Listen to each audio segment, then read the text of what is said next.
TET की तैयारी करने वाले आप सभी अभ्यर्थियों का हार्दिक स्वागत एवं अभिनंदन है। क्वेश्चन है कि बाल्यावस्था की अवधि में विकास ऑप्शन है कि धीमी गति से होता है एवं उसे मापा नहीं जा सकता, बहुस्तरीय और मिश्रित होता है, में केवल परिमाणात्मक परिवर्तन होते हैं, अनियमित और असंबद्ध होता है। तो बाल्यावस्था की अवधि में विकास जो होता है वो किस गति से होता है? तो वो बहुस्तरीय और मिश्रित गति से होता है, यानी कि मल्टी स्टेजेस में होगा और मिक्स्ड होगा। तो ऑप्शन नंबर 2 आपका जो है यहाँ पर करेक्ट आंसर हो जाएगा। Okay, go for the next question. निकटस्थ विकास का क्षेत्र क्या है? तो निकटस्थ विकास का क्षेत्र जो है वो बच्चों के वर्तमान स्तर पर स्वतंत्र प्रदर्शन और वयस्क व अधिक कौशल वाले समकक्षियों की सहायता से बच्चे द्वारा उपार्जित किए जाने वाले प्रदर्शन के मध्य का क्षेत्र है। विभिन्न प्रकार के कार्य जो कि अपनी आयु के अनुसार बच्चे को करने चाहिए परंतु वह नहीं कर सकते हैं। वह प्रक्रिया जिसमें शुरू में विभिन्न समझ वाले दो व्यक्ति जो है समान समझ पर पहुंचते हैं। वह प्रक्रिया जिसमें बच्चे समाज के वयस्क सदस्यों द्वारा निर्धारित विधि से कार्य करते हैं। तो निकटस्थ विकास का जो क्षेत्र है वो बच्चों के वर्तमान स्तर पर स्वतंत्र प्रदर्शन और वयस्क व अधिक कौशल वाले समकक्षियों की सहायता से बच्चे द्वारा उपार्जित किए जाने वाले प्रदर्शन के मध्य का क्षेत्र है। तो ऑप्शन नंबर 1 जो है आपका यहाँ पर करेक्ट आंसर होगा। यानी कि बच्चे जो होंगे वो स्वतंत्र प्रदर्शन करेंगे और जो वयस्क यानी कि जो एडल्ट होंगे यानी जो उनसे जो बड़े होंगे, अधिक कौशल वाले होंगे, जिनके पास एबिलिटी ज़्यादा होगी, उनसे वो जो है वो सीखेंगे और अपने अंदर ज्ञान का उपार्जन करेंगे। ओके, नेक्स्ट क्वेश्चन है, जीन पियाजे के अनुसार बच्चे अमूर्त संक्रियात्मक अवस्था में क्या होते हैं? परिकल्पित निगमनात्मक तर्क और प्रतिज्ञप्ति चिंतन में समर्थ होते हैं, केंद्रीकरण और अनुत्क्रमणीय सोच से आबद्ध हैं, संरक्षण वर्गीकरण व श्रेणीबद्धता करने में सक्षम नहीं हैं, प्रतीकात्मक और सांकेतिक खेलों में भाग लेना प्रारंभ करते हैं। तो बच्चों के अंदर जो अमूर्त संक्रियात्मक जो अवस्था होती है उसमें बच्चों के अंदर जो होती है वो चिंतन करने की क्षमता विकसित होती है। बच्चे जो है अपने थिंकिंग लेवल को थोड़ा बढ़ाते हैं, इंक्रीज करते हैं, उनके अंदर जो है कल्पना करने की शक्ति आती है। इस आधार पर जो आपका ऑप्शन नंबर जो 1 है वो आपका करेक्ट आंसर हो जाएगा, पॉजिटिव आंसर हो जाएगा। ओके, नेक्स्ट क्वेश्चन है कि लॉरेंस कोलबर्ग की नैतिक विकास के सिद्धांत के अनुसार व्यक्ति किस अवस्था में है जब वह विश्वास करता है कि वर्तमान सामाजिक प्रणाली को सक्रियतापूर्वक बनाए रखने से धनात्मक मानवीय संबंध और सामाजिक वर्ग सुरक्षित रहता है? तो ये ऑप्शन दिया हुआ है कि दंड और आज्ञा पालन अभिविन्यास, या सामाजिक क्रम व्यवस्था अभिविन्यास, या अंतरिक उद्देश्य अभिविन्यास, या सार्वभौमिक नैतिक सिद्धांत अभिविन्यास। तो यहाँ पर सामाजिक प्रणाली की बात की जा रही है और उसके अंदर जो धनात्मक मानवीय संबंध और सामाजिक वर्ग को सुरक्षित रखने की बात की जा रही है। तो यहाँ पर जो ऑप्शन होगा आपका सामाजिक क्रम व्यवस्था जो अभिविन्यास होगा, ये आपका सही आंसर हो जाएगा। इस सामाजिक क्रम व्यवस्था का जो डिफरेंट कन्फिग्रेशंस होंगे, जो डिफरेंट सीरीज बनेगी, जो सिस्टमेटिक सीरीज बनेगी, उसकी बात कही जा रही है। ओके, नेक्स्ट क्वेश्चन है, हावर्ड गार्डनर के बहुबुद्धि सिद्धांत के अनुसार निम्नलिखित कौन सा जोड़ा बुद्धि के प्रकार और अंत स्थिति अनुपालन संभावना के अनुसार सही है? तो यहाँ पर आपको मैच द कॉलम करना है और बताना है कि कौन सा जो है यहाँ पर ऑप्शन सही है।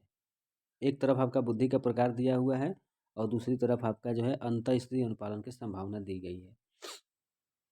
तो पहला दिया हुआ क्या, स्थानिक मनोवैज्ञानिक, अंतरावैयक्तिक विक्रेता, भाषिक मूर्तिकार, शारीरिक गति संवेदना और खिलाड़ी। तो स्थानिक माने मनोवैज्ञानिक है, यानी कि स्थानिक अगर है तो मनोवैज्ञानिक नहीं हो सकता। अंतरावैयक्तिक की बात है तो विक्रेता नहीं हो सकता। अंतरावैयक्तिक की बात है, इंटरपर्सनैलिटी की बात है, इंट्रापर्सनैलिटी की बात है। भाषिक मूर्तिकार, भाषिक ज्ञान भाषा ज्ञान वाला मूर्तिकार, ये भी नहीं हो सकता। शारीरिक गति संवेदना जो करेगा वो खिलाड़ी होगा। तो इस आधार पर जो आपका ऑप्शन होगा, चौथा नंबर का जो ऑप्शन होगा ये आपका करेक्ट आंसर हो जाएगा। ओके, नेक्स्ट क्वेश्चन है कि लेव वाइगस्की के अनुसार बच्चों के संज्ञानात्मक विकास में भाषा की एक महत्वपूर्ण भूमिका है, या बच्चे भाषा अधिग्रहण यंत्र द्वारा भाषा सीखते हैं, या बच्चों का संज्ञानात्मक विकास चरणों में होता है, या स्कीमा के परिपक्वन से बच्चों में संज्ञानात्मक विकास अग्रसर होता है? तो लेव वाइगस्की हमेशा जो भाषा विकास में भाषा की बात करते हैं। तो इस आधार पर आपका ऑप्शन नंबर 1 जो होगा ये करेक्ट हो जाएगा। बच्चों के संज्ञानात्मक विकास में भाषा की एक जो है महत्वपूर्ण भूमिका होती है। तो ऑप्शन नंबर 1 आपका करेक्ट आंसर हो जाएगा। अगला प्रश्न है, एक प्रगतिशील कक्षा में शिक्षण अधिगम प्रक्रिया के दौरान अधिगमकर्ताओं का मूल्यांकन बच्चों के अधिगम में सहायक नहीं है, या बच्चों के अधिगम प्रक्रिया में रुकावट उत्पन्न कर रहा है, या अभिभावकों को प्रतिपुष्टि देने के प्रयोजन से बेहद सफल, कम सफल व असफल विद्यार्थियों को पहचानने में सहायक होता है। बेहद महत्वपूर्ण है क्योंकि यह बच्चों की समझ की जानकारी देता है और अध्यापिका को अपने शिक्षा शास्त्र पर विचारने में सहायक होता है। तो प्रगतिशील कक्षा है और शिक्षण अधिगम की बात हो रही है, टीचिंग लर्निंग की बात हो रही है, प्रोसेस की बात हो रही है। तो इस दौरान जो अधिगम करता है, वह जो मूल्यांकन करेगा वो किस आधार पर करेगा? जो भी मूल्यांकन करेगा उस मूल्यांकन में बच्चों के अधिगम में कोई सहायता मिलेगी या नहीं मिलेगी, इस आधार पर हम लोग विकल्प का चयन करेंगे। तो दिए गए विकल्पों में जो चौथा नंबर का विकल्प है, यह क्योंकि बेहद महत्वपूर्ण है। क्यों? क्योंकि यह बच्चों की समझ की जानकारी देता है और अध्यापक को अपने शिक्षा शास्त्र पर विचारने में सहायक होता है। तो प्रगतिशील कक्षा में जो है आपका मूल्यांकन जो है, अधिगमकर्ताओं का जो मूल्यांकन है, वो मूल्यांकन करेंगे तो जान पाएंगे कि कौन से बच्चे को किस चीज़ की ज़रूरत है, कितना उन पर और ध्यान देने की ज़रूरत है। तो आपका ऑप्शन नंबर 4 जो होगा यहाँ पर सही हो जाएगा। आपको यहाँ पर बेहद सफल या कम सफल या असफल विद्यार्थियों को पहचानना नहीं है। आपको सभी को जो है सफल बनाना है। आपको सभी पर बराबर ध्यान देना है कि सभी लोग बराबर जो है अपना प्रदर्शन करें। बच्चों के अभिक्रिया में कोई रुकावट नहीं पैदा करनी है। ऐसा नहीं कि अधिगम में सहायक नहीं है, बिल्कुल सहायक है। ओके, नेक्स्ट क्वेश्चन है, कक्षा में सभी लिंगों में जेंडर रूढ़िवादिता को कम करने और विकास के विस्तार की संभावनाओं को बढ़ाने के लिए प्रभावशाली पद्धति कौन सी है? तो आपको यहाँ पर लिंग जो है रूढ़िवादिता की बात कर रहा है। लिंग रूढ़िवादिता को कमी करनी है, मतलब उसको कम करने का और विकास के विस्तार की संभावनाओं को बढ़ाने के लिए प्रभावशाली पद्धति को बताना है। तो विकल्प दिया हुआ है कि लिंगों के जैविक अंतरों की उपेक्षा करना और उन्हें अस्वीकार करना। बिल्कुल नहीं। लिंगों के जैविक अंतरों की हमें उपेक्षा नहीं करना है और नहीं उन्हें अस्वीकार करना है, हमें स्वीकार करना पड़ेगा। समाज में चित्रित लिंग भूमिकाओं को प्रबल करना है, ऐसा नहीं है। एक ही लिंग के योग्यता का समूह बनाना है, लड़के लड़कियों का अलग अलग समूह बनाकर आपको ध्यान देना है, ऐसा भी नहीं है। आप अगर इसको कम करना चाहते हैं तो आपको क्या करना पड़ेगा? मिश्रित लिंग समूह बनाना पड़ेगा और विचार विमर्श जो होगा उनके अंदर डिस्कशन जो बच्चे करेंगे तो उसको प्रोत्साहित करना है आपको। तो मिश्रित लिंग समूह बनाना है और विचार विमर्श को जो है वो प्रोत्साहित करना है। तो इस आधार पर आपका विकल्प संख्या जो 4 है वो सही हो जाता है। Okay, go for the next question. अगला प्रश्न है, अध्यापकों को कक्षा में बहुभाषीयता को समझना चाहिए। तो बहुभाषीयता को समझने का मतलब मल्टी लैंग्वेज की बात हो रही है यहाँ पर। कहने का मतलब है कि बहुभाषीयता को समझने का ये तात्पर्य है कि बहुभाषीयता अगर यहाँ पे कह रहा है, इसका मतलब कई भाषाओं का ज्ञान होना। मतलब कई भाषाओं में आप बातों को समझ सकें या कई भाषाओं में आप एक्सप्रेस कर सकें, पढ़ा सकें। तो ये जो बहुभाषीयता की जो क्षमता है, ये उस अध्यापक के लिए एक जो है वो गुण और साधन की तरह से आपका सिद्ध होगा। तो ये आप अध्यापक को कक्षा में बहुभाषीयता को एक गुण और साधन के रूप में समझना चाहिए। ओके, तो ये आपका ऑप्शन नंबर 1 जो है करेक्ट आंसर हो जाएगा। ओके, नेक्स्ट क्वेश्चन है, बाल केंद्रित शिक्षा वह है जिसमें, बाल केंद्रित शिक्षा है मतलब सेंट्रलाइज हो गया टुवर्ड्स द स्टूडेंट्स। तो इसमें क्या सही होगा? अध्यापक केवल पाठ्य पुस्तक को ज्ञान के स्रोत के लिए उपयोग करता है। अध्यापक बच्चों को उनकी क्षमता के आधार पर वर्गीकृत करता है। बच्चों के व्यवहार को निर्देशित करने के लिए अध्यापक पुरस्कार और दंड का प्रयोग करता है। अध्यापक लचीला है और प्रत्येक बच्चे की व्यक्तिगत आवश्यकताओं को पूरा करता है। तो अगर बाल केंद्रित शिक्षा की बात की जा रही है तो हम पाठ्य पुस्तक को ज्ञान के स्रोत के रूप में केवल उपयोग नहीं करेंगे, बल्कि बहुआयामी हमें शिक्षा देनी होगी, बहुआयामी विकास पर जोर देना होगा। तो इस दिए गए विकल्प में से आपका जो चौथा नंबर का विकल्प है वो आपका सही हो जाएगा, क्योंकि बच्चों के व्यवहार को निर्देशित करने के लिए अध्यापक पुरस्कार और दंड का प्रावधान नहीं कर सकता कि जो बच्चा ज़्यादा अच्छा परफॉर्मेंस करेगा उसको पुरस्कार दिया जाएगा, जो नहीं करेगा उसको दंड दिया जाएगा। तो इस तरह का प्रावधान करने से बच्चों के अंदर हीन भावना आती है। अध्यापक बच्चों को उनकी क्षमता के आधार पर वर्गीकृत करता है, तो अगर वर्गीकृत करेगा तो फिर पढ़ाना समावेशी शिक्षा का कंसेप्ट यहाँ खत्म हो जाता है। अध्यापक केवल पाठ्य पुस्तक को ही ज्ञान के स्रोत के रूप में उपयोग करेगा, तो केवल पाठ्य पुस्तक से बच्चे जो होंगे उन्हें पुस्तकों का ज्ञान तो होगा मगर सामाजिक और अन्य ज्ञान नहीं हो पाएगा। तो बाल केंद्रित शिक्षा में अध्यापक जो है उसको फ्लेक्सिबल होना पड़ेगा और प्रत्येक व्यक्तियों की जो है बच्चों की जो है व्यक्तिगत आवश्यकताओं को पूरा करना पड़ेगा, क्योंकि ये यहाँ पर बाल केंद्रित शिक्षा की बात हो रही है, यानी कि पूरा का पूरा फोकस हमारा स्टूडेंट्स पर है कि हमें उसका कैसे विकास करना है। ओके, नेक्स्ट है, किस मनोवैज्ञानिक के अनुसार बच्चों के संज्ञानात्मक विकास में सांस्कृतिक उपकरण एक महत्वपूर्ण भूमिका निभाते हैं? तो लेव वाइगस्की जो है आपके, लेव वाइगस्की ने जो है, ये चूंकि रूस के एक मनोवैज्ञानिक थे, तो ये जो है आपके सांस्कृतिक उपकरणों का बढ़ावा दिए हैं संज्ञानात्मक विकास में। ऑप्शन नंबर आपका 1 जो है यहाँ पर पहला ही करेक्ट हो जाएगा। ओके, नेक्स्ट क्वेश्चन है, आंशिक दृष्टि वाले विद्यार्थियों के लिए निम्नलिखित में से कौन सी अधिगम सामग्री उपयुक्त नहीं है? आंशिक दृष्टि की मतलब है कि उसको कम दिखाई दे रहा है, विद्यार्थी को कम दिखाई दे रहा है। जब कम दिखाई दे रहा है तो उसे किस प्रकार की अधिगम सामग्री का इस्तेमाल उसके लिए करना पड़ेगा? ऑप्शन है कि बड़े आकार में मुद्रित पुस्तकें, त्रिविमीय नक्शे और चार्ट, बोलती पुस्तकें, स्पर्शी सूचना पट, छोटी मुद्रा वाली कार्यशीट। तो बड़े आकार में अगर मुद्रित पुस्तकें हैं तो ये अच्छी बात है, इससे जो है अधिगम में आसानी होगी, अधिगम सरलता से हो जाएगा। त्रिविमीय नक्शे और चार्ट की बात कर रहा है, 3 डायमेंशनल पिक्चर्स वगैरह दिखाकर भी हम 3 डायमेंशनल पिक्चर दिखाएंगे तो बड़े बड़े पिक्चर होंगे तो आसानी से उसकी समझ विकसित हो सकती है पिक्चरों के प्रति।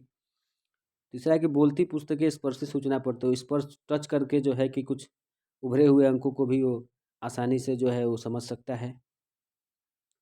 ये तीनों आंसर जो ऊपर के दिए गए तो पॉजिटिव आंसर आपको लग रहे हैं, पॉजिटिव बातें यहाँ पर कही गई हैं। लेकिन यहाँ पे जो प्रश्न पूछा हुआ है उसमें नहीं लिखा हुआ है, इसलिए नहीं पर आपको ध्यान देना है कि कहाँ नहीं पूछा है, करेक्ट पूछा है कि इनकरेक्ट पूछा है। यहाँ पे छोटी मुद्रा वाली अगर कारशीट का हम प्रयोग करेंगे, काफ़ी छोटा छोटा लिखा रहेगा, तो उससे जो है आंशिक दृष्टि वाले जो बच्चे जिन्हें कम दिखाई देता है उनको पढ़ने में, उनकी अधिगम में कठिनाई साबित हो सकती है। तो इस आधार पर यह आपका जो चौथा नंबर ऑप्शन है करेक्ट हो जाएगा। ओके, नेक्स्ट क्वेश्चन है, समावेशी शिक्षा के पीछे अंतर्निहित विचार है? समावेशी शिक्षा की बात की जा रही है, सभी बच्चों को बराबर ध्यान देना होगा। आइए विकल्प को पढ़ लेते हैं क्या कह रहा है। पहला विकल्प है बच्चों को उनकी योग्यता के आधार पर पृथक करना और व्यावसायिक प्रशिक्षण का प्रबंध करना। दूसरा विकल्प है कि बच्चों की अक्षमताओं के आधार पर उनकी सीमाओं की पहचान करने के लिए उन्हें नामांकित करना। अलग अलग अक्षमताओं वाले बच्चों के लिए विशिष्ट शैक्षिक संस्थानों का प्रावधान करना। आखिरी विकल्प है कि दार्शनिकता के सभी बच्चों को नियमित विद्यालय में समान शिक्षा पाने का अधिकार है। तो समावेशी शिक्षा का तात्पर्य ये होता है कि सबको समान शिक्षा पाने का यहाँ पर अधिकार होगा। तो चौथा नंबर आपका विकल्प जो है यहाँ पर सत्य हो जाएगा, सही हो जाएगा। नेक्स्ट क्वेश्चन है कि प्रतिभाशाली और सृजनात्मक बच्चों की आवश्यकताओं को किस प्रकार संबोधित किया जा सकता है? प्रतिभाशाली बच्चे हैं, टैलेंटेड बच्चे हैं कि सृजनात्मकता उनके अंदर है, क्रिएटिविटी है उनके अंदर, तो उनकी जो आवश्यकताएं हैं उनको किस प्रकार से हम संबोधित कर सकते हैं?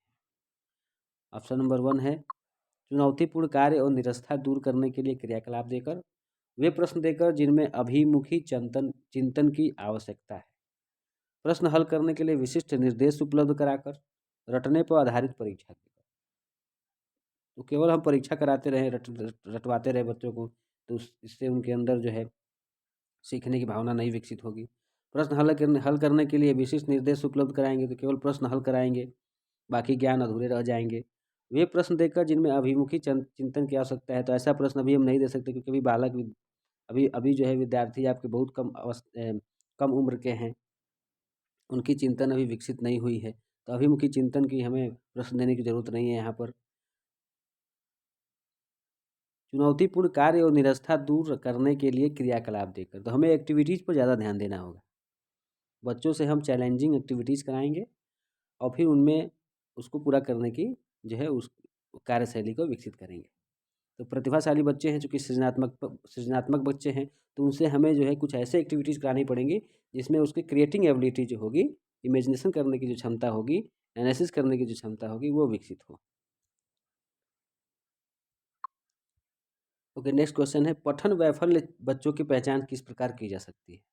पठन वैफल्य की बात है, यानी कि वो पढ़ने में अक्षम है, यानी कि पढ़ाई लिखाई जो है पढ़ने में, पठन वैफल्य की बात कर रहे हैं, यानी कि पढ़ने में दिक्कत है बच्चे को, उसकी पहचान हम किस प्रकार से करेंगे? तो ऑप्शन दिया हुआ है कि उनके सामाजिक एवं सांस्कृतिक संदर्भ को जानकर, पूर्ण शारीरिक स्वास्थ्य परीक्षण द्वारा हमको पूरा मेडिकल टेस्ट करना पड़ेगा, या उनके पढ़ने और लिखने की कौशलता के विश्लेषण से उनकी जटिल व उच्च स्तरीय समस्याओं को हल करने की क्षमता का आकलन करके। पठन वैफल्य बच्चे की बात हो रही है यहाँ पर, तो वो ऐसी बात है कि उसकी पढ़ाई वैसे भी कमज़ोर है, पढ़ने में वो विफल है। तो सामाजिक एवं सांस्कृतिक संदर्भ को जानकर हम उसका पढ़ने लिखने की जो कमी है उसको नहीं सुधार कर पाएंगे। पूर्ण मेडिकल टेस्ट करके भी नहीं हो पाएगा। उनके पढ़ने और लिखने की कौशलता के विश्लेषण, तो हम पहले उसे पढ़वाएंगे लिखवाएंगे, फिर हम देखेंगे कि कितना पढ़ पा रहा है, कितना लिख पा रहा है, मात्राओं का कितना ज्ञान है उसको, कितना मात्रा मिला के पढ़ पा रहा है, कितना करेक्ट स्पेलिंग लिख पा रहा है। तो इससे हमको जो है उसकी पहचान करने में आसानी होगी। तो इस आधार पर जो आपका विकल्प नंबर 3 है वो पॉजिटिव दिख रहा है, ये आपका सही ऑप्शन हो जाएगा। नीचे का भी ऑप्शन पढ़ लेते हैं। उनकी जटिल व उच्च स्तरीय समस्याओं को हल करने की क्षमता का, जो जब पठन विफल है तो ये चौथा ऑप्शन तो बिल्कुल ही गलत हो जाएगा। तो इस आधार पर आपका तीसरा नंबर जो है ऑप्शन सही हो जाता है। अगला प्रश्न है, प्रतिकूल परिस्थितियों और वंचित पृष्ठभूमि वाले अधिगमकर्ताओं को संबोधित करने के लिए निम्नलिखित से कौन सी पद्धति प्रभावशाली नहीं है। और प्रतिकूल परिस्थितियों की बात कर रहा है, यानी कि परिस्थितियां अनुकूल नहीं होंगी, वंचित पृष्ठभूमि होगा अधिगमकर्ताओं को संबोधित करने के लिए, कौन सी पद्धति प्रभावशाली नहीं होगी, यानी नहीं है। तो बहुत सारे ऐसे भी स्टूडेंट्स हैं जो डिफरेंट जो है socially and educationally backward classes से आते हैं, डिप्रेस क्लासेस से आते हैं, और बहुत सारी विकट परिस्थितियों से भी आते हैं। तो उनके लिए जो परिस्थितियां हैं, जो साधन हैं, जो सीमित संसाधन हैं, उनमें उनको अधिगम करना है, उनका अधिगम कराना है। तो इसके लिए यहाँ पर आपको जो ध्यान देना होगा कि ऐसे स्थितियों को संबोधित करने के लिए कौन सी पद्धति प्रभावशाली नहीं है। तो ऑप्शन विकल्प को पढ़ लेते हैं, विकल्प क्या कह रहा है। पहला कह रहा है कि अधिगमकर्ताओं से बातचीत करके उनकी आवश्यकताओं और उनके सम्मुख आई चुनौतियों को समझना। तो अधिगमकर्ताओं से बातचीत करके और फिर आवश्यकताओं को समझ करके चुनौतियों को समझना है। तो यहाँ पर थोड़ा सा ये हल्का पॉजिटिव दिख रहा है, लेकिन आगे के विकल्प को पढ़ लेते हैं। अधिगमकर्ताओं को विद्यालय के बाहर ट्यूशन पढ़ने के लिए कहना, जिससे कि अध्यापक को उन पर अधिक ध्यान न देना पड़े, ये तो बिल्कुल ही गलत हो जाएगा। ट्यूशन पढ़ने के लिए अगर आप आगे बच्चों को कहेंगे तो फिर बच्चे विद्यालय में क्यों आ रहे हैं, विद्यालय की जरूरत क्यों पड़ रही है। तीसरा है कि विद्यार्थियों को संतुलित चुनौतीपूर्ण लक्ष्यों के लिए प्रेरित करना और उपयुक्त शिक्षण सहायता उपलब्ध कराना। तो ये भी पॉजिटिव है, थोड़ा सा शिक्षण सहायता उपलब्ध कराना पड़ेगा। चुनौतीपूर्ण जो है लक्ष्य जो है उनको संतुलित आधार पर देना पड़ेगा। चौथा है कि कार्यकलापों के लिए सहयोगी समूह बनाना और विद्यार्थियों को एक दूसरे के समर्थन करने के लिए प्रोत्साहित देना। तो ये भी पॉजिटिव बात हो गई। तो यहाँ पर जो ये तीसरा चौथा जो ऑप्शन है विकल्प है, और पहला जो विकल्प है, ये थोड़ा पॉजिटिव दिख रहे हैं, ये भी पॉजिटिव दिख रहा है, और आखिरी जो दो विकल्प है पॉजिटिव दिख रहे हैं। तीसरा विकल्प जो है यहाँ पर निगेटिव विकल्प दिख रहा है। तो यहाँ पर प्रभावशाली नहीं होगा, क्योंकि यह ट्यूशन पढ़ाने को बच्चों को बढ़ावा दे रहा है। तो बच्चों को ट्यूशन ट्यूशन पढ़ने के लिए हम प्रेरित करेंगे, तो फिर जो है वो बच्चों का जो है जो एक सामाजिक जो उसमें जो विद्यालय को कहा जाता है कि द्वितीय कारक है, विद्यालय में जाने पर बच्चों का समग्र विकास होता है, उन्हें हर तरह का ज्ञान होता है, समूह में पढ़ने का मौका मिलता है, और डिफरेंट एक्टिविटीज़ करने का मौका मिलता है, लंबे समय तक रहने का मौका मिलता है। वो सारी बातें ट्यूशन में नहीं हो पाएंगी, क्योंकि ट्यूशन सीमित समय के लिए होता है। तो सारी जो है जो जानकारियाँ ट्यूशन में ही नहीं मिल पाएंगी, इसलिए विद्यालय की बहुत अति आवश्यकता है। तो इस आधार पर आपका ऑप्शन नंबर 2 जो है वो कि सही हो जाएगा, ठीक है, क्योंकि नहीं पूछा हुआ है यहाँ पर। नहीं बातों को ध्यान दिया करिए, आप लोग प्रश्न जब भी हल किया करिए देख लिया करिए कि नहीं पूछा है कि क्या पूछा हुआ है। ओके, नेक्स्ट क्वेश्चन है, बच्चों के अधिगम में शारीरिक स्वास्थ्य और सांवेगिक अवस्था का कोई प्रभाव नहीं होता है, कि एक महत्वपूर्ण भूमिका है, का कोई आपसी संबंध नहीं है, कि भूमिका नगण्य है। तो बच्चों के अधिगम में शारीरिक जो स्वास्थ्य है और उसकी सांवेगिक जो अवस्था है उसका बहुत ही इम्पोर्टेंट जो है यहाँ पर रोल होता है। बच्चा अगर आपका हर तरह से शारीरिक रूप से हिष्ट पुष्ट है और मेंटली अगर हेल्दी है, तो फिर उसको उसके लिए अधिगम जो है बहुत कठिन नहीं होगा। तो इस आधार पर जो है आपका ये बच्चों के अधिगम में शारीरिक स्वास्थ्य और जो सामूहिक अवस्था है ये एक महत्वपूर्ण भूमिका निभाता है। तो इस आधार पर आपका ऑप्शन नंबर 2 जो होगा ये सही हो जाएगा, ऑप्शन नंबर 2 सही होगा, ठीक है। नेक्स्ट क्वेश्चन है, कक्षा में अर्थपूर्ण अधिगम को प्रोत्साहित करने के लिए अध्यापिका को, देखिए कि यहाँ पे कुल 4 स्टेटमेंट दिए हुए हैं, और इन चारों स्टेटमेंट में से आपको सही बताना है, ठीक है। सही कौन सा होगा, दिए गए विकल्प नीचे हैं। विद्यार्थियों की सहायता करनी चाहिए कि वे अपने मनोभावों और अभिप्रेरणों को सुव्यवस्थित कर पाए। ठीक है। विद्यार्थियों को उनके प्रदर्शन के आधार पर वर्गीकृत और नामांकित करके उन्हें योग्यता आधारित समूह बनाने चाहिए। तो समूह नहीं बनाना है आपको, योग्यता आधारित अलग अलग बच्चों के अलग अलग समूह नहीं बनाना है कि तेज अलग रहें और जो कमज़ोर हैं वो अलग रहें, ऐसा नहीं करना है। सबको समावेशी शिक्षा देनी है। विद्यार्थियों में संवाद और परिचर्चा को प्रोत्साहित करना चाहिए जिससे वे बहुपरिप्रेक्ष्य करने में सशक्त हों। चौथा है कि कक्षा में विविधता की उपेक्षा करके शिक्षण की मानक विधि को अपनाना चाहिए। हम हर तरह सभी बच्चों पे एक ही चीज़ नहीं अप्लाई कर सकते हैं, इसलिए कोई एक स्टैंडर्ड बना के पढ़ाएंगे तो यहाँ पर विविधता की उपेक्षा हो जाएगी। विविधता की आपको उपेक्षा नहीं करनी है, यहाँ पर एक स्टैंडर्ड नहीं अपनाना है। आपको अलग अलग तरीके से कई कई जो है योजना बनाकर कई तरीक़ों से बच्चों को पढ़ाना पड़ेगा, विभिन्न तरीके अपनाने पड़ेंगे। तो इसमें जो दिया हुआ है विकल्प संख्या जो 2 है, ये मुझे थोड़ा गलत लग रहा है। ये गलत है भी, एक बार पढ़ लेते हैं। विद्यार्थियों को उनके प्रदर्शन के आधार पर वर्गीकृत और नामांकित करने की बात कर रहा है तो बिल्कुल ही गलत हो गया। योग्यता समूह बनाने की बात कर रहा है तो बिल्कुल गलत हो गया। और फिर चौथा नंबर जो दिया हुआ है, कक्षा में विविधता की उपेक्षा करके शिक्षण की मानक विधि को अपनाना, तो मानक स्टैंडर्ड भी नहीं बनाएंगे। तो ये 2 विकल्प आपके यहाँ पे, ये जो 2 स्टेटमेंट जो दिए हुए हैं, ये दोनों स्टेटमेंट आपके गलत हैं। तो इन दोनों स्टेटमेंट के आधार पर हम नीचे दिया गया जो विकल्प है, इन विकल्पों में हम छँटनी कर सकते हैं, एलिमिनेशन कर सकते हैं। एलिमिनेशन प्रोसेस का यूज़ करेंगे तो चौथा नंबर विकल्प और दूसरे नंबर विकल्प को छाड़ दीजिए, तो दूसरा नंबर विकल्प और चौथा नंबर विकल्प चौथे नंबर ऑप्शन में भी है तो ये आपका खत्म हो जाएगा, ये नहीं होगा। फिर चौथा नंबर विकल्प तीसरे में भी है तो ये भी खत्म हो जाएगा। फिर दूसरे में आते हैं तो दूसरे में दूसरा है, देखिए दूसरा है तो दूसरा ऑप्शन भी आपका गलत ही है, तो दूसरा वाला ऑप्शन भी आपका ये गलत हो जाएगा। पहला और तीसरा जो है आपका, पहला और तीसरा जो है ये पॉजिटिव बातें कर रहा है, ये आपका पहला नंबर ऑप्शन इस आधार पर सही हो जाता है। ठीक है, ओके। नेक्स्ट क्वेश्चन है, एक अधिगम एक डैश और डैश प्रक्रिया है। कैसी प्रक्रिया है, दोनों शब्दों को आपको भरना है यहाँ पर। अधिगम एक जटिल और सक्रिय प्रक्रिया है। अधिगम एक सरल या रैखिक प्रक्रिया है, या अधिगम एक सरल या व्यक्तिगत प्रक्रिया है। अधिगम एक जटिल या निष्क्रिय प्रक्रिया है।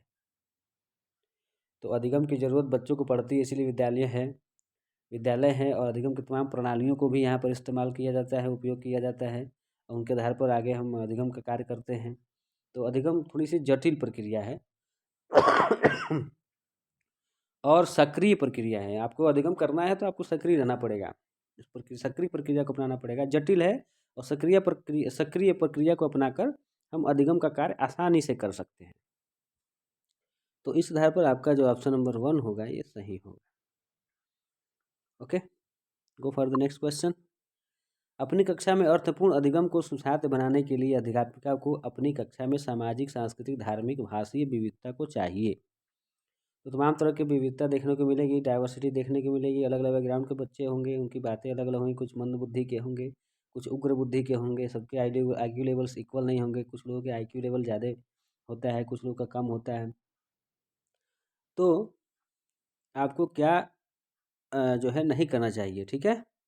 कक्षा में सामाजिक, सांस्कृतिक, धार्मिक, भाषी विविधता को टाल देना चाहिए, उपेक्षित करना चाहिए, समझना चाहिए, अनदेखा करना चाहिए। तो यहाँ तो बिल्कुल पॉजिटिव आपको दिख रहा है। कौन सा ऑप्शन सही होगा, तो समझना चाहिए। इन सब बातों को समझेंगे तभी आप उस बच्चे को शिक्षा दे पाएंगे, अधिगम का कार्य आसानी से कर पाएंगे। ओके, नेक्स्ट क्वेश्चन है, निम्नलिखित में से कौन सा उदाहरण विद्यार्थियों को अधिगम के लिए अभिप्रेरित करने के लिए प्रभावशाली पद्धति है। तो कौन सा उदाहरण, यहाँ उदाहरण की बात कर रहा है। उदाहरण जो है हमने हमारे अधिगम में अभिप्रेरित करेगा बच्चों को, उनको थोड़ा सा प्रेरित करेगा, लर्निंग में थोड़ा सा उनका इंक्रीमेंट करेगा। पाठ उपलब्ध कराना, विशेषकर जब विद्यार्थी कोई नया कौशल सीख रहे हों। सीखने से ज़्यादा कार्य पूर्ण करने पर बल देना, वे कार्य देना जो कि बहुत सरल हो, या प्रतियोगिताओं के लिए बहुत से अवसर उत्पन्न कराना। तो हम प्रतियोगिताओं के लिए अवसर कराएंगे, बार बार प्रतियोगिता कराएंगे, तो इससे हार और जीत वाली संकल्पना आ जाएगी बच्चों के अंदर। आपको यहाँ पर क्या करना होगा, बच्चों को नया कौशल सिखाते रहना होगा, नई नई एक्टिविटीज़ कराती रहनी पड़ेगी और नए नए पाठ भी उपलब्ध कराते रहेंगे। पाठ मतलब प्लेटफॉर्म, एक तरह से कहा जाए कि उसको अलग अलग आप प्लेटफॉर्म आप प्रोवाइड करिए, ठीक है।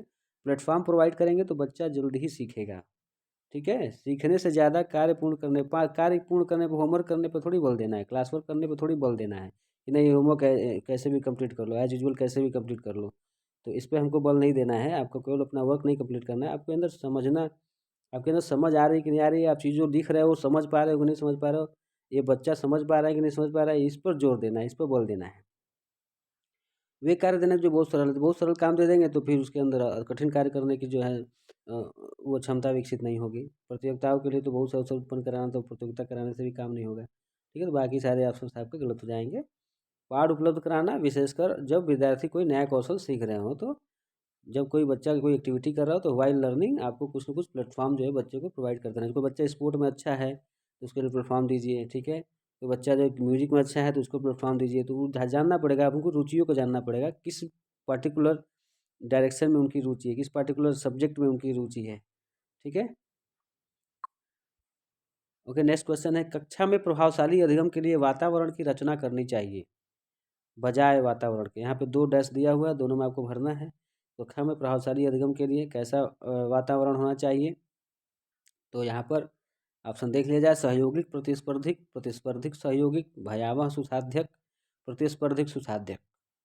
तो यहाँ पर आप देख रहे हैं कि प्रभावशाली अधिगम के लिए आपको थोड़ा सहयोगिक वातावरण होना चाहिए, कंट्रीब्यूटिंग, मतलब सबका कंट्रीब्यूशन रहे उसमें, सभी लोग जो एक दूसरे को असिस्ट कर रहे हों, ऐसा आपको इन्वायरमेंट क्रिएट करना पड़ेगा। ठीक है, और प्रतिस्पर्धिक जो वातावरण होगा इसको थोड़ा इग्नोर करना पड़ेगा, इसको आपको नगण्य करना पड़ेगा। तो यहाँ पर ऑप्शन नंबर 1 जो है आपका यहाँ पर करेक्ट ऑप्शन हो जाएगा। Okay, go for the next question. निम्नलिखित में से कौन सा उदाहरण विद्यार्थियों को अधिगम के लिए अभिप्रेरित करने के लिए प्रभावशाली पद्धति है।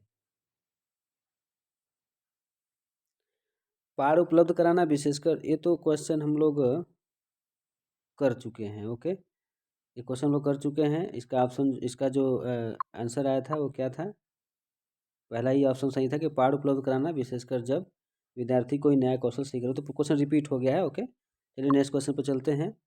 बच्चों के चिंतन के विषय में निम्नलिखित में से कौन सा कथन सही नहीं है। ओके, कौन सा कथन सही नहीं है, यहाँ पर नहीं लिखा हुआ है, इस बात को ध्यान रखना है। तो विकल्प दिया हुआ है कि बच्चे अपने आसपास के विविध घटनाओं के बारे में स्वयं अपने सिद्धांतों की रचना करते हैं। बच्चे प्रत्ययों को स्वयं नहीं सोच सकते और अध्यापक की मूल भूमिका उन्हें जानकारी उपलब्ध कराना है। बच्चे अपने आसपास की विविध घटनाओं के बारे में सक्रियतापूर्वक सोचते हैं और उनमें अन्वेषण या छानबीन की लालसा होती है। बच्चे अपने आसपास की वस्तुओं को जानने के लिए जन्मजात जिज्ञासु होते हैं। तो यहाँ पर नेगेटिव आप खोजिए, नेगेटिव स्टेटमेंट कौन सा है। आप देख रहे हैं कि पहला जो स्टेटमेंट है बच्चों के चिंतन के संदर्भ में, बच्चे अपने आसपास के जो भी विविध घटनाएं हैं उनको देखते हैं, उनको सोचना समझना, उन पर सोचना समझना शुरू करते हैं, पूछना शुरू करते हैं, तर्क करना शुरू करते हैं। दिन क्यों हो रहा है, रात क्यों हो रहा है, चंदा क्यों उगा है, तारे क्या हैं, बारिश होती है तो पूछते हैं, तमाम जीव को देखते हैं तो पूछते हैं। तो ये तर्क की जो है उनके अंदर चिंतन की जो है एक अभिव्यक्ति की जो क्षमता होती है वो विकसित होना शुरू हो जाती है। बच्चों के चिंतन से संबंधित है। तो पहला ऑप्शन आपका पॉजिटिव है। बच्चे प्रत्ययों को स्वयं नहीं सोच सकते और अध्यापक की मूल भूमिका उन्हें जानकारी उपलब्ध कराना है। ऐसा नहीं है, बच्चे अपने आसपास के वातावरण से बहुत कुछ सीखते हैं, केवल अध्यापक के सिखाने से ही सब कुछ नहीं होता।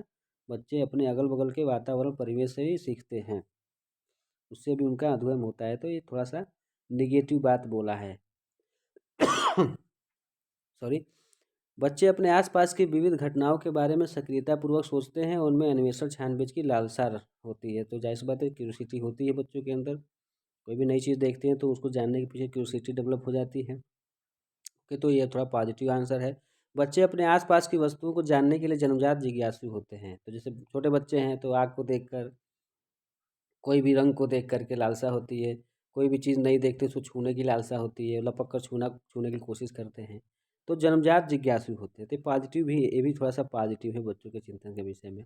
निगेटिव यहाँ पर जो है वो दूसरे नंबर का विकल्प जो है यहाँ पर निगेटिव है कि वो खुद स्वयं नहीं सोच सकते। ऐसा नहीं है, वो स्वयं भी बहुत बातें सोच सकते हैं। ओके, नेक्स्ट क्वेश्चन है, बच्चों का विद्यालय में असफल होना, और कोई बच्चा जो है विद्यालय में बार बार असफल हो रहा है तो उसके पीछे क्या कारण हो सकता है। विकल्प को देखते हैं। विकल्प है कि प्रस्तावित करता है कि वंचित पृष्ठभूमि वाले बच्चों में अधिगम का सामर्थ्य नहीं होता। ऐसा नहीं, वंचित पृष्ठभूमि के लो बैकग्राउंड के बच्चे जो आते हैं उनमें भी बहुत सारी क्रियाकलाएँ होती हैं।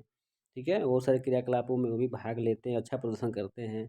तो उनके पृष्ठभूमि को देख करके हम उनका आकलन नहीं कर सकते कि ये बच्चा जो है वो असफल हो रहा है, होगा कि सफल होगा, क्या होगा। दूसरा है कि निर्दिष्ट करता है कि विद्यालय इन बच्चों की आवश्यकताओं को रुचियों की पूर्ति करने में समर्थ नहीं है। तीसरा है कि साबित करता है कि इन बच्चों में आनुवंशिक पैदाइशी कमियां हैं और इन्हें विद्यालय से निकाल देना चाहिए। आनुवंशिक गुण का देखिए प्रभाव तो पड़ता है, आनुवंशिक गुण का थोड़ा बहुत प्रभाव पड़ता है, लेकिन अधिगम के माध्यम से बहुत सारे आनुवंशिक गुणों को, कमियों को भी हम लोग दूर कर सकते हैं। लेकिन आनुवंशिक जो कमियां हैं वो किस प्रकार की कमियां हो सकती है, जेनेटिक इन्फॉर्मेशंस कैसे कैरी होते हैं जनरेशन टू जनरेशन। जैसे मान लीजिए कोई गंजा है तो उसका बेटा हो सकता है कि कुछ समय बाद गंजा हो जाए, या किसी को अगर नाइट ब्लाइंडनेस की दिक्कत है, किसी को रतौंधी की प्रॉब्लम है, या किसी तरह की पुरानी बीमारी है जो कि जन्मजात बीमारी है, तो वो सब जो है कि कमियां जो है बच्चों के अंदर शारीरिक रूप से आ सकती हैं, हल्का फुल्का मानसिक रूप से आती हैं। उनके अंदर जो चारित्रिक जो उनका गठन, जो चारित्रिक गठन होता है, जो बच्चों का गठन होता है, तो उसमें थोड़ा बहुत फ़र्क देखने को मिलता है। लेकिन उन बहुत सारी चीज़ों को हम लोग, कमियों को तो दूर कर सकते हैं अधिगम के माध्यम से। चौथा ऑप्शन दिया कि सूचित करता है कि अभिभावकों में अपने बच्चों का अधिगम में सहायता करने का सामर्थ्य नहीं। ऐसा नहीं है, बहुत सारे अभिभावक हैं जो बच्चों पर कम ध्यान देते हैं, कुछ ज़्यादा ही ध्यान देते हैं और कुछ मध्यम ध्यान देते हैं। तो अभिभावकों के अंदर जो है अधिगम में सहायता करने का सामर्थ्य होता है, कुछ में नहीं होता है, तो उसके लिए कॉलेज है, विद्यालय है, स्कूल है। तो ये बात थोड़ी-सी, ये भी जो पॉजिटिव। इसमें नेगेटिव जो बात दिख रही है वो क्या है? ये जो विकल्प संख्या जो 2 दिया हुआ है आपका, लिखा है कि निर्दिष्ट करता है कि विद्यालय इन बच्चों की आवश्यकताओं और रुचियों को पूर्ति करने में समर्थ नहीं है। विद्यालय में बच्चा अगर असफल हो रहा है बार-बार, इसका मतलब उसके उसके लर्निंग में कोई ना कोई प्रॉब्लम है। वो मैथ्स नहीं सीख पा रहा है अच्छे से, या साइंस का नहीं सीख पा रहा है, हिंदी नहीं सीख पा रहा है। उसको जो है, जो सब्जेक्टिव नॉलेज है उसमें थोड़ी-सी दिक्कत है, या वो ये भी हो सकता है कि उसको कोई शारीरिक विकार हो, जैसे कि वो पढ़ने में असफल हो जा रहा हो, या वो सुनने में असफल हो जा रहा हो। तो बहुत सारी फ़िल्में भी इस पे बनी हुई हैं, मूवी बनी हुई है, तारे ज़मीन पर है। तो ऐसा नहीं है कि वो थोड़ा बहुत मानसिक विकार का भी शिकार बच्चा हो सकता है। तो विद्यालयों को इस बातों को ध्यान रख कर के गार्जियन को जानकारी देनी होती है, और फिर आगे बच्चों के स्वास्थ्य के लिए उनको प्रेरित करना होता है कि स्वास्थ्य का ध्यान रखें। तो ऑप्शन नंबर 2 जो है आपका यहाँ पर सही हो जाएगा कि ये विद्यालय जो है इन बच्चों की आवश्यकताओं और रुचियों की पूर्ति करने में समर्थ नहीं है, कि बच्चों के अंदर किस प्रकार की रुचि है। ओके, नेक्स्ट क्वेश्चन है, समूह में एक दूसरे को पढ़ाने और सहायता करने से बच्चे स्वयं की चिंतन प्रक्रिया पर आक्षेप कर सकते हैं और संज्ञानात्मक क्रियाकलाप के उच्च स्तर पर पहुंच सकते हैं। बच्चों में भ्रांति उत्पन्न हो सकती है जो उनके अधिगम में हस्तक्षेप करती है। बच्चों को ध्यान भंग हो सकता है और यह एक प्रभावशाली शिक्षक पद्धति नहीं है। बच्चों में प्रतिस्पर्धक प्रवृत्ति उत्पन्न होती है जो कि अधिगम में विघ्न रुकावट पैदा करती है। तो देखिए कि कौन सा जो इसमें विकल्प है वो नेगेटिव कह रहा है, कौन पॉजिटिव कह रहा है। पॉजिटिव होगा वही सही होगा। तो चौथा नंबर जो कह रहा है कि प्रतिस्पर्धक प्रवृत्ति, अगर समूह में पढ़ रहे हैं, ग्रुप में पढ़ रहे हैं, डिस्कशन करके पढ़ रहे हैं, एक दूसरे का सहयोग करके पढ़ रहे हैं, तो इससे कोई कॉम्पिटिटिव बात तो नहीं हो सकती है कि कंपटीशन की प्रवृत्ति उनके अंदर, टेंडेंसी उनके अंदर जनरेट होगी। बच्चों को ध्यान भंग हो सकता है, और ये ध्यान भंग होने वाली बड़ी प्रभावशाली शैक्षिक पद्धति नहीं, हालांकि प्रभावशाली है, ये भी गलत जो हो जाए है। बच्चों में भ्रांति उत्पन्न हो सकती है जो उनके अधिगम में हस्तक्षेप करती है। भ्रांति नहीं, कन्फ्यूजन कोई नहीं क्रिएट होगा, इससे उनके लर्निंग पावर में दिक्कत नहीं है, लर्निंग पावर तो इंक्रीज करेगी।